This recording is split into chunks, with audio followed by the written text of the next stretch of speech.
Thanks for joining us on the Cultured Meat and Future Food Show. We're really excited to have Dr. Zack Abbott on the show today. We were just chatting about how we go, maybe not way back, but we go back, and we'll cover on some of that on the show. But I'd like to say, Zack, welcome to the show. Yeah, thanks so much, Alex. Yeah, it is surprisingly way back at this point. Yeah. And I guess maybe I'll tell you before we go into what ZBiotics is and your background, and I really want to get into that stuff because that's going to be really exciting. But I want to actually tell you that I learned about ZBiotics before I even met you, because I was doing some design work for this really awesome entrepreneur. He had multiple very successful companies, exits, investments, and he was a partier, and he would always go to these, I think, U2 concerts. Really awesome dude. He started one of our meetings one day, and he looked at me and my partner that were there, and he's just puts his little bottle on the table, and he's like, guys, I just flew back from, I don't know, Las Vegas or wherever it was. He's like, I flew back from a U2 show, and this is the reason I can meet with you guys today. I'm like, what is he talking about? And he's like, this is ZBiotics, and this kind of makes it so I never have a hangover. And so that was like my first introduction. But I'll pause there, and maybe you can tell us what it is and where that story comes from. That's hilarious. Yeah, I would say that was probably in the early days of ZBiotics, probably an early adopter, super user. So I appreciate the endorsement there to you, because it introduced us, which was great, which has been really fun, have this connection. But yes, our first product, company is ZBiotics. Our first product is called pre-alcohol. And the idea is that we took a probiotic bacteria and then we genetically engineered it to give it an additional function that it can perform when you ingest it or when you eat it. And this function is the ability to break down acetaldehyde. Acetaldehyde is this toxic byproduct of alcohol metabolism. Actually, initially, a lot of that acetaldehyde forms in the gut.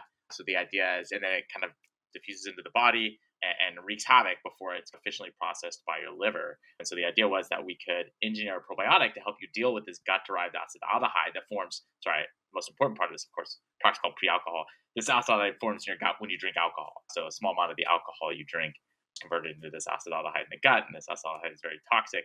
So we helped engineer this probiotic to help your body deal with this gut-derived acetaldehyde when you drink, so that you can feel better the next day and stick to your healthy habits and routines and stick to your plans the next day, even if you had a couple of drinks the night before, which would otherwise maybe make you feel not so great. And it works. And that's the cool part. And thanks for breaking that down for us. So tell us about your background, maybe what you studied academically, and where the kind of idea for ZBiotics came about. Yeah, totally. So I guess the most relevant or most interesting part of this story. So I got my PhD in microbiology, and there were a lot of things that kind of came together to form what would become ZBiotics and our mission and what we're trying to accomplish. But in general, the highest level, the simplest thing here is that I recognize that bacteria, we often think of bacteria as agents of disease and infection.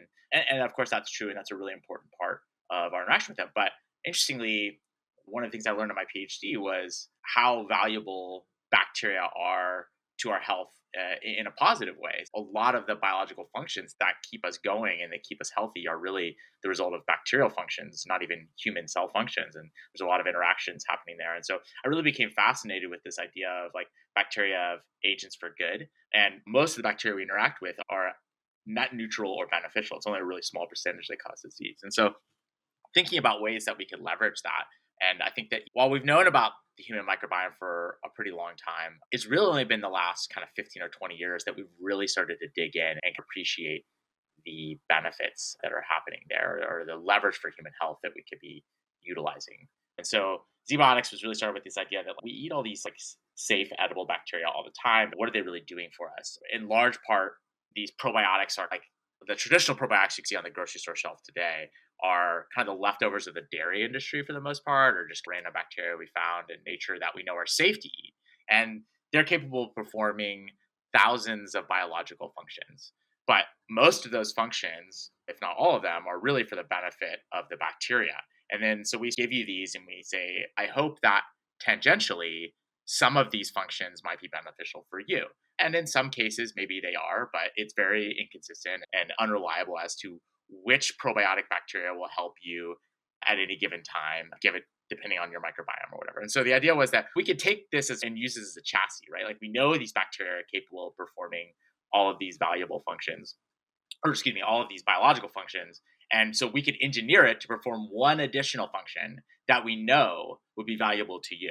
And so that was really the idea behind ZBiotics, was that like we just leverage the bacteria's ability to do things biologically in your gut and then harness that and direct that towards a very specific thing that we know would be useful. And so that idea was the seed of things. And so in my PhD, I learned a lot about how bacteria perform these functions and when they turn them on and off and how they make those decisions. And so leveraging that expertise to engineer a probiotic bacteria, safe edible bacteria that could reliably perform a useful function to you in your gut. And then I'd say that the other side of the coin, or the other element that kind of came together beyond the technology, was my personal passion for leveraging biotechnology for good, for human health.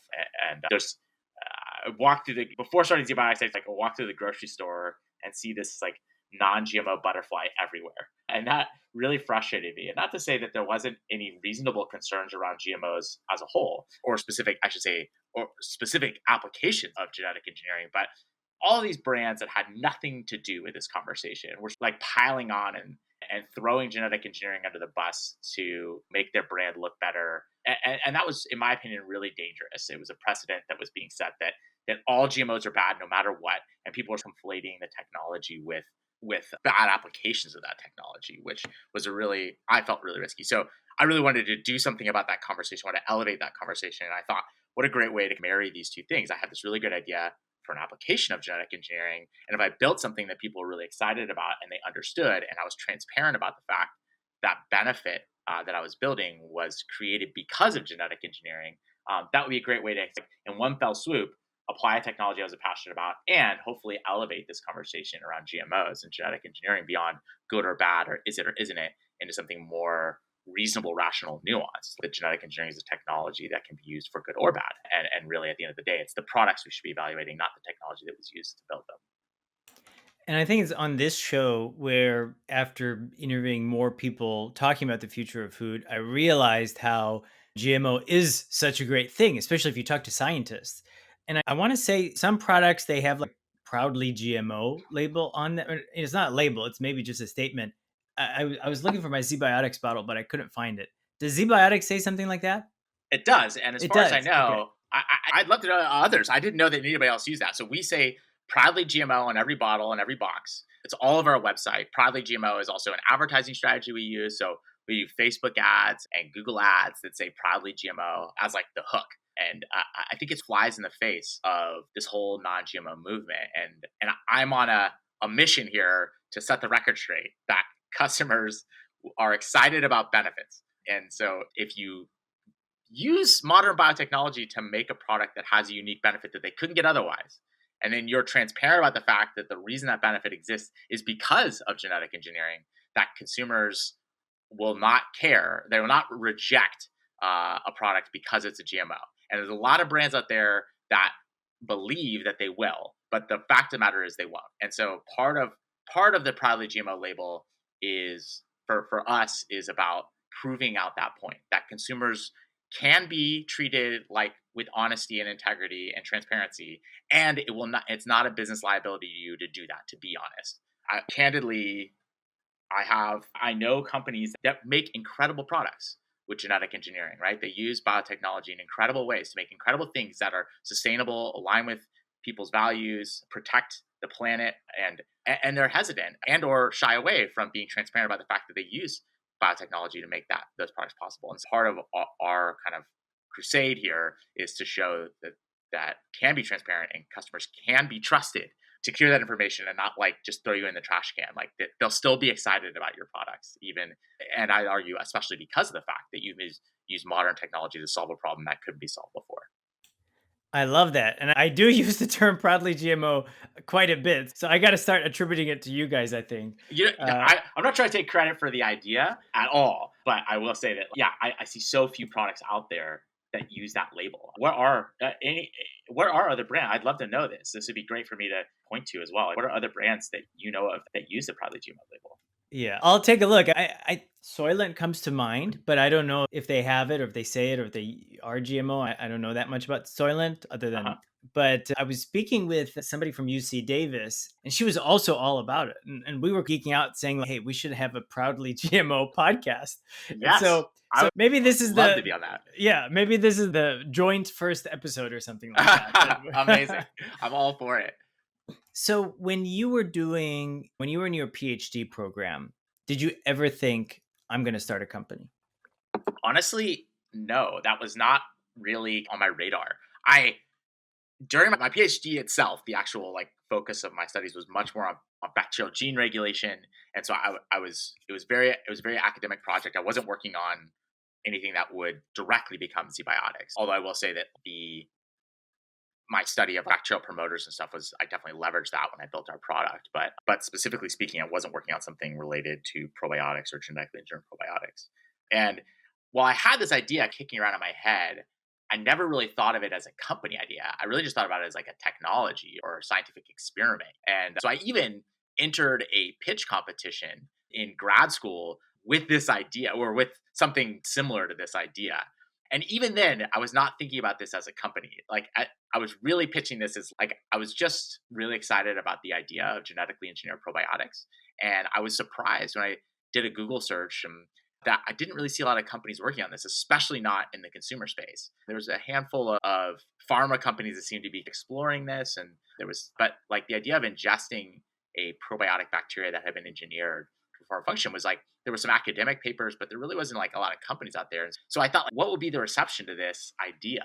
So I pitched that at a pitch competition, and the reception was it was mixed. I think that people really I didn't do a very good job at pitching it at the time because I didn't know what I was doing, and B, like people didn't really understand it. But there was definitely like interest in some of the opportunities there. That was a formative experience, and the idea like, oh, maybe this could be a company, but it wasn't even on my radar really. I was really mostly focused on just like, hey, this is a cool idea, and I want to see it in the world. But at that point in my life, I was really mostly thinking about finding somebody who was working on this already, a company that was working on this already, and like being part of that or following it. I was just mostly passionate about it as an idea.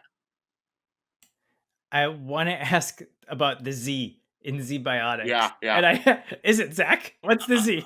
Unfortunately, yes. And I love so it. it was really that came from that pitch competition, actually. So I was, as I say, not intending to start a company. And so when I entered the competition, they asked for a company name. I hadn't even formed a company or anything. So I just made something up on the spot and just not even thinking about the fact that this would someday be a company or that if I did have a company, that this would be the name. And so I really was like originally, actually, I had pitched or I put down on the application Zab Labs, which is Zack Abbott would be Zab. And I just because I thought it was funny. And it turned out so I put that and then they rejected that name because I guess it was a company that already trademarked that name. And Wow. so I literally on the spot when I showed up there, they're like, yeah, you need to have a different name. And so I was like, okay. And I just said ZBiotics, like Zack Probiotics. And I was like, didn't even think about it. And then then later when I decided to start the company, I didn't want to waste any energy thinking about a name. And so I just was like, whatever, I'll just use ZBiotics for now. I'm sure if this ever becomes a thing, if I ever get any traction or success, we'll change it. And then as it became a thing, and as we started to look to launch the product, we did a bunch of naming exercises, and people just liked that name. They liked it better than anything else we'd come up with, at least. They thought the Z sounded sort of sciencey, and we could come up with explanations for whatever, like from A to Z, we come up with new probiotics. I don't know, all kinds of different sort of stuff. But at the end of the day, it was just people liked the name, and we owned it. It was unique. When you Google it, nothing else came up, and so we'll stick with this. It works. So yeah. So unfortunately, that Z is from my name, but it's working out for us. Okay. It's cool, yeah, and it's a very strong brand, and the Z is embedded into a logo, which is Yeah. really cool. We've So been having fun with it for sure. It's a great letter to play with, and so we have fun with that. yeah, and the bottles look cool, and I think when you're and I want to talk about you mentioned first product is pre-alcohol, but I want to just say that it's when you're going out, when you're about to party, it's cool to have this kind of quite high-end brand with you, and I think you guys were able to achieve that with the bottle design, the logo design, and so that's really cool. So you mentioned prebiotics as a first product. Can you tell us what might be next on the horizon? I can say Or that sorry, there. pre-alcohol, I should Yeah. say. Yeah, pre-alcohol, right, as our first product. I can tease out that we are not quite ready to announce, but our second product is imminent. We are planning to launch it in the next month or two. And so we're very excited. And it's totally different than the first product. It has nothing to do with alcohol or alcohol consumption or anything like that. It's a totally different product.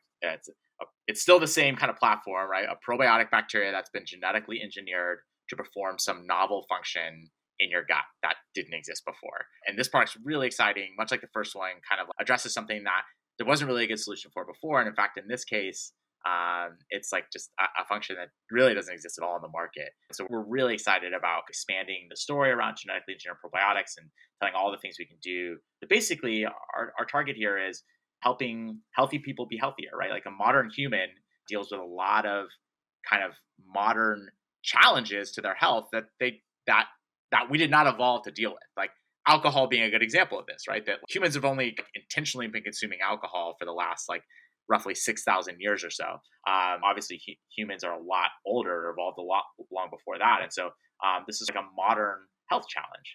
And similarly, things like processed foods and pollution in the air and pollution in the water and heavy metals, these are all things that humans didn't have to deal with. And modern technology or modern human advancement in one form or another has created some new challenges. And so it makes sense for us to leverage modern biotechnology to create solutions to those problems. And so that's exactly what we're doing. And we're really excited about the future products. Not only the second product, which we'll be launching very soon, but we have a very exciting pipeline. And I think that's been the fun of building this company, is getting to kind of ideate on the future and all the really cool stuff we can do with this tech. So we're excited about the future.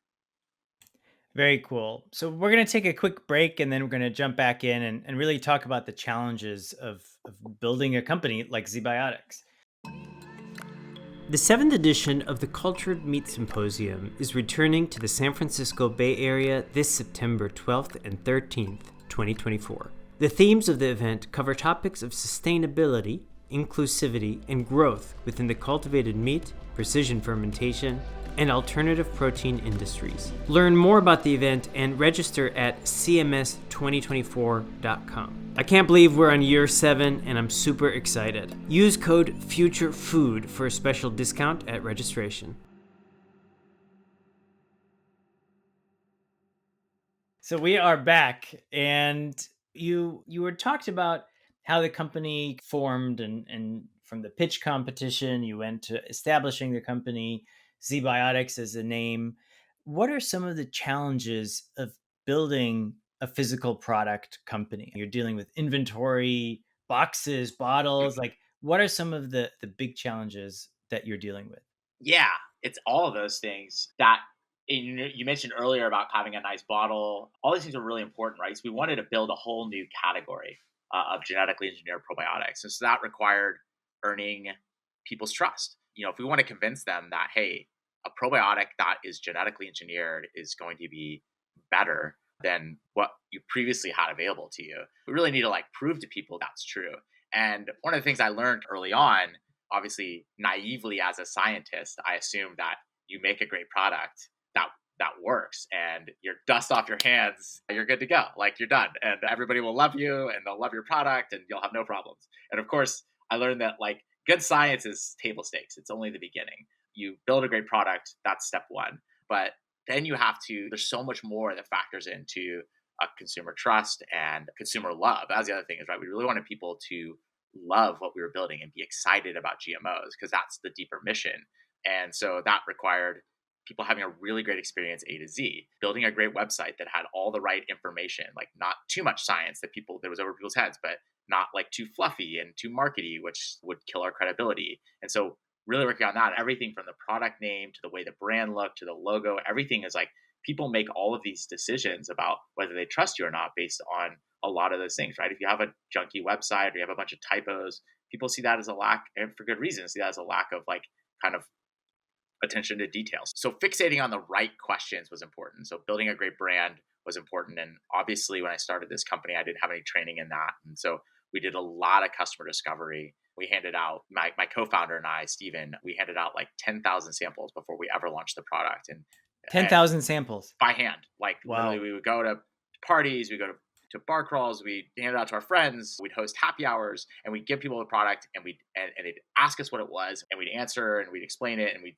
take in all the questions they were asking, all the skepticism they had around this category as a whole, right? Like this category of that next day effects of drinking is rife with tons of snake oil. So beyond just the genetically engineered probiotic part, which transparently people actually didn't really care about. They didn't really care. Like explaining how it worked was important for them to recognize that it was different than all the other stuff. But really the biggest thing was like they were just very skeptical of all the snake oil that was already out there. And they're like, are you just another one of these things, these vitamin things or these electrolyte things? Like why do I want this? And so explaining the technology was more about getting them to believe that we were different than all the junk that didn't work than it was about like really getting them excited about GMOs. And so that was like a big learning. And so we spent just all this time kind of learning about all the things people wanted and what they wanted to see. And so all that informed kind of the brand we built. And then you hit the nail on the head that manufacturing was way harder than I expected it to be.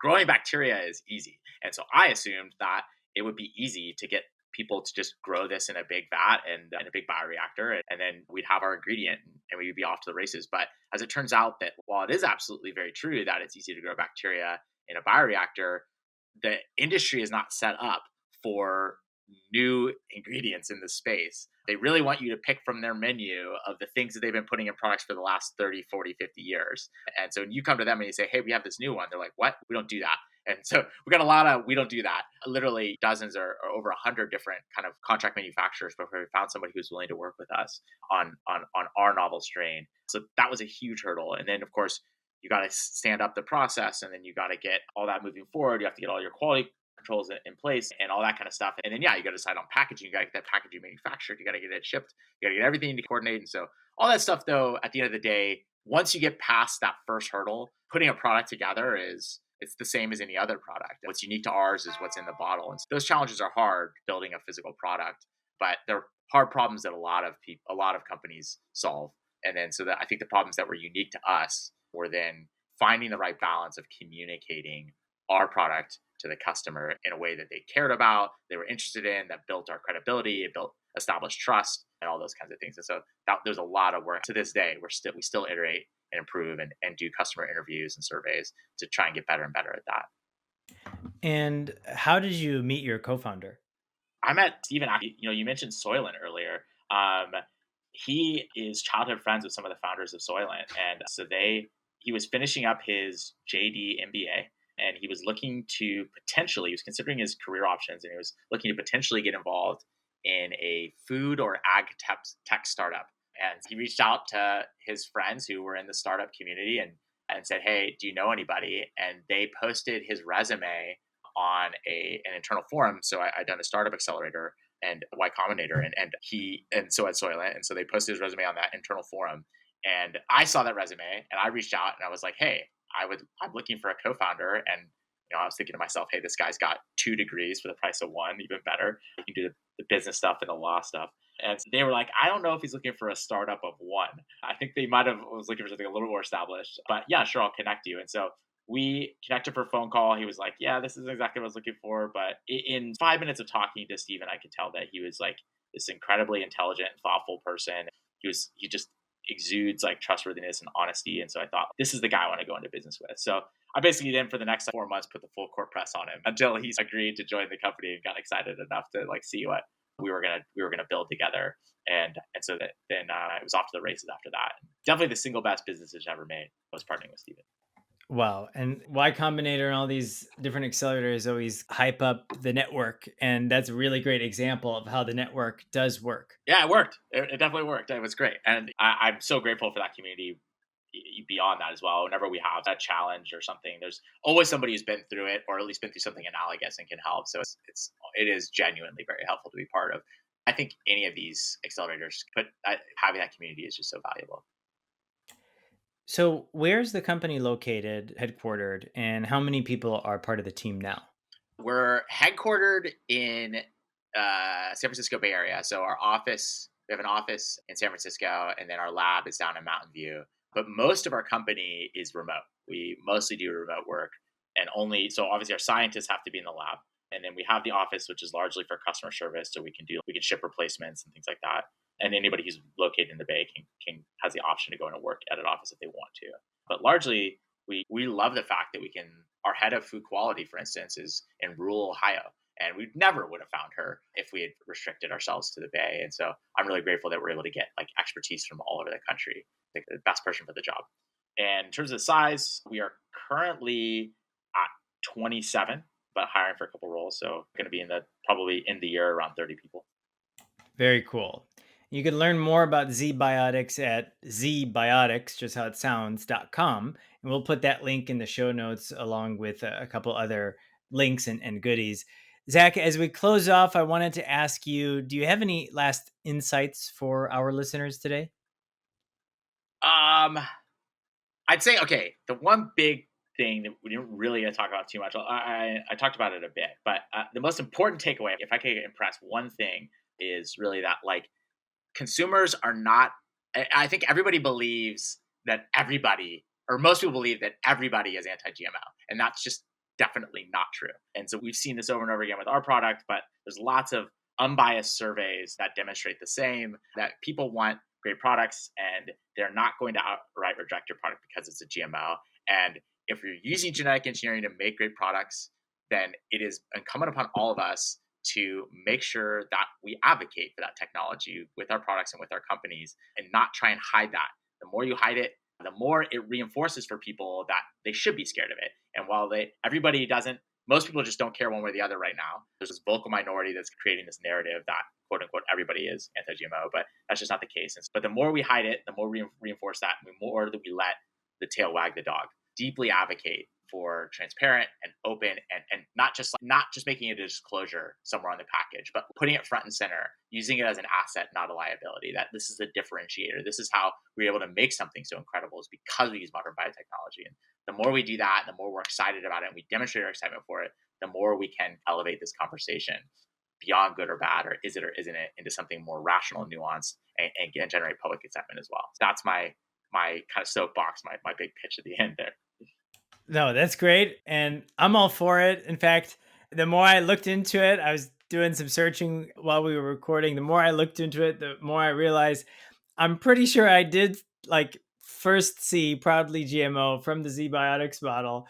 And I was telling you earlier, I was serious about having a podcast called Proudly GMO Podcast. I even got the domain name back and I'm looking at it now, November 9th, 2020, which must have been after you, because we were talking about earlier, you had hand delivered some ZBiotics bottles to my apartment in Walnut Creek for CMS 20 online. We sent it to the volunteers and attendees. And so maybe this end statement is a call to action that we need to get other folks talking about being proudly GMO. I would love it. I would be so happy to be part of that in any way. Definitely a big passion for me. And I think there's a lot of really great things out there that we could be highlighting. So I love that idea. Zack, thank you so much for joining us on the Future Food Show. Awesome. Thank you, Alex. It's been a blast. This is your host, Alex, and we'll see you on the next episode.